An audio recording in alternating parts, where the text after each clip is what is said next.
네, 여러분 안녕하세요. 전정현 소장입니다. 자, 요즘 음식료 업종들이 어떤 종목 같은 경우는 상당히 많이 내려가는 그런 패턴을 이제 보여주고 있습니다. 자, 이것은 그렇다면은 요즘 회자가 되고 있는 엘니뇨, 엘니뇨건으로 인해서 음식료주가 많이 내리는 거 아니냐. 근데 그 중에는 또 살아있는 종목도 또 있단 말이에요. 그래서 엘니뇨와 음식료주의 투자는 어떻게 할 것인가? 오늘은 이 부분에 대해서 한번 알아볼까 합니다. 자, 먼저 기사 한번 보시겠습니까? 네, 기사 한번 보겠습니다. 자, 세계 곡물 시장에서 엘니뇨 공포 때문에 6년 만에 발생을 해서 곡물 가격이 급등하고 있다.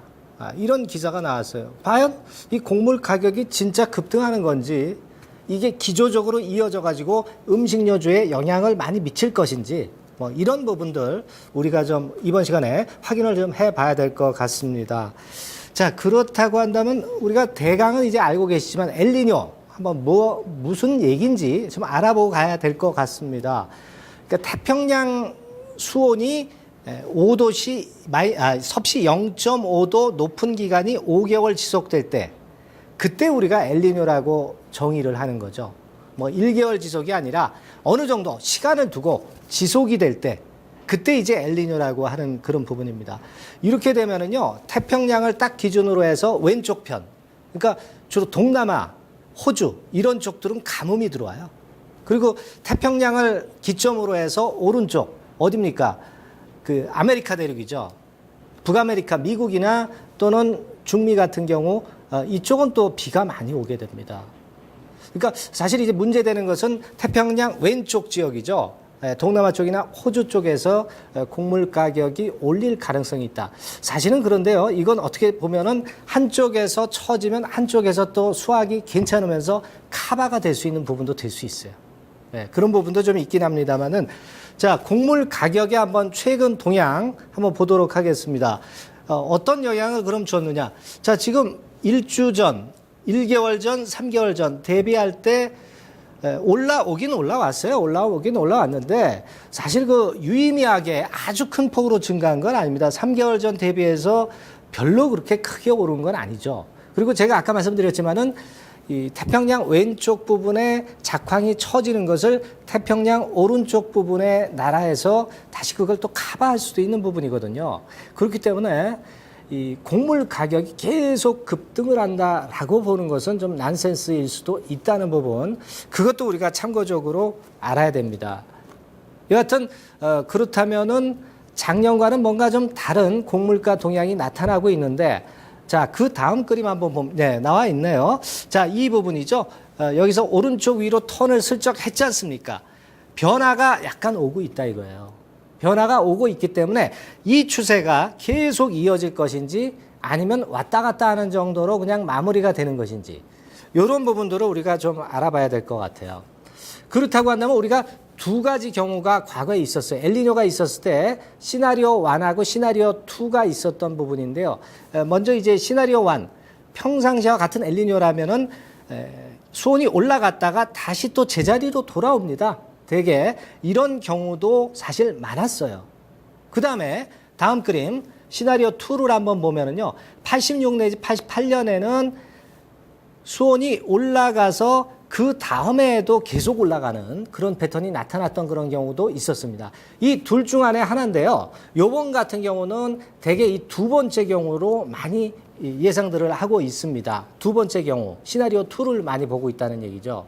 그러니까 86년, 88년 흐름과 같을 가능성이 높은 것이고, 엘니뇨가 올해 처음 시작된 게 아니에요.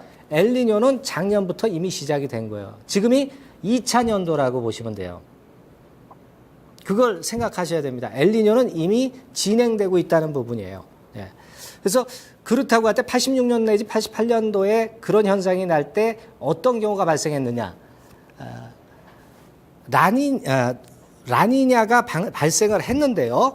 농산물 가격 흐름부터 먼저 이제 보면 대개 두 번째 시나리오의 경우에 농산물 가격이 결국 나중에 88년 중반부터 올라가기 시작했어요. 지금은 어느 시점이냐면 대개 87년도 아마 8월 정도 시점으로 저는 봅니다. 지금은 급등을 하지 않지만 급등을 하기 직전의 모습으로 생각할 수도 있다는 거죠. 하지만 기간은 좀 걸린다는 거예요. 그러니까 아마 내년도 정도부터 농산물 가격이 좀 급등할 소지는 있어도 금년도에는 급등할 소지는 좀 적지 않느냐, 이런 시각을 가져볼 필요가 있겠고요. 다음 그림 한번 보겠습니다. 대개 86년도, 88년도의 예와 마찬가지로 엘니뇨는 엘니뇨로만 끝난 게 아니고 그 다음에 라니냐가 꼭 왔어요.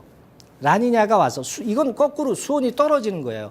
이때 바로 농산물 가격이 급등하기가 쉬운 겁니다. 이때는 태평양 연안 오른쪽 부분, 그쪽이 수온이 올라가는 거예요. 그러니까 그쪽이 가뭄이 들고 왼쪽 동남아 쪽은 어때요? 비가 많이 옵니다. 근데 미국이나 이런 쪽들이 생산량이 워낙 많기 때문에 그쪽이 굉장히 중요한 거죠. 그러니까 라니냐가 문제가 되는 겁니다. 다음 그림 볼게요. 라니냐 뭐냐? 제가 좀 전에 말씀드렸죠. 수온이 오히려 엘니뇨랑 반대로 거꾸로 밑으로 내려가는 거예요. 그 부분이고, 자, 다음 그림 한번 보면은요. 엘니뇨 후 라니냐가 나타난 빈도수가 굉장히 많았습니다. 그래서 요번에도 2000년도이기 때문에 엘니뇨로 그냥 끝나는 게 아니라 엘니뇨 이후에 라니냐일 때, 이때 태평양 연안 오른쪽에 미국이나 중남미 쪽에 작황이 어려워지면서 내년도쯤 급등할 가능성이 있는 거예요. 올해가 아니라 내년이라는 얘기예요. 네, 이 부분입니다. 자, 물론 이제 이런 엘니뇨 건만 음식료 업종의 주가에 작용되는 거 아니죠. 환율도 문제죠. 다음 그림 보면, 원달러 환율. 그러니까 원화가 강세일 때는 음식료 업종이 올라가요.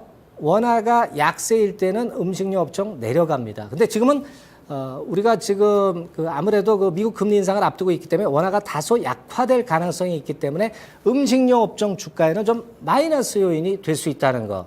네, 이 부분도 같이 좀 생각을 하실 필요가 있습니다. 그렇게 될 경우에 타격을 많이 받는 것은 농심이나 CJ제일제당이나 대상입니다. 대상은 많이 내려갔어요, 주가가. 그러나 농심이나 제일제당은 나름대로 유지할 만한, 주가 유지할 만한 근거가 있기 때문에 안 내려가고 있어요. 물론 환율이 많이 영향을 준다는 거, 요 부분, 엘니뇨 후에 라니냐로 된다는 부분, 요 두 가지 부분이 이제 중요합니다. 예.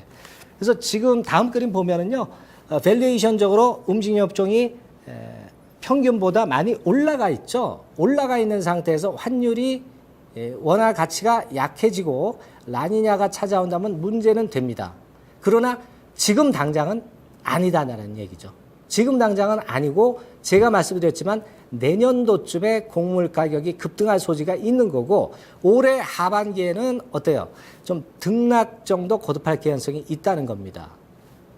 자, 그래서 체크포인트 2분기 합산 영업이익 요걸 좀 보면은요. 되게 그 CJ 제일제당을 이거 포함한 겁니다.